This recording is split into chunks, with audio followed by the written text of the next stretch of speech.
दुर्गा पूजा समिति आपका हार्दिक अभिनंदन करता है और करता ही रहेगा। मेले में आए हुए सभी दर्शनार्थियों से मेरा नम्र निवेदन है कि वो कतारबद्ध तरीके से ही चले और जिन भक्तों को डांस करना है उनके लिए साइड में डीजे फ्लोर का व्यवस्था किया गया है, तो कृपया वहीं जाकर झूमे नाचे और भजनों का आनंद ले। जय माता दी। मौका मिलल बा सभे भगती में दिलवा खोले, नयकी बहुरिया नाचे मैया के जय जय बोले, ठुमका लगाव ताड़ी गोले गोले, धन के कमर डोले, धन के कमर डोले।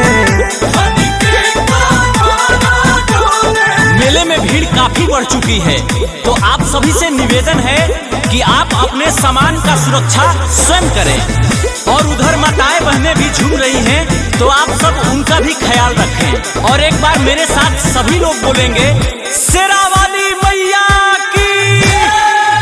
जगमग सजल बाटे गाँव के मंदिरिया, डीजे पबाजे पचरा झूमतारी तीरिया, जुटल बाटे गाँव भर बाजता भजन, 9 दिन सभे बाटे माई में मगन, सज धज के आइल बाड़ी भोरे भोरे, धन के कमर डोले, धन के कमर डोले।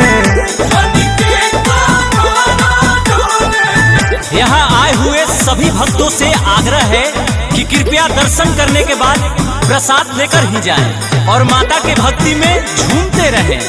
जय माता दी।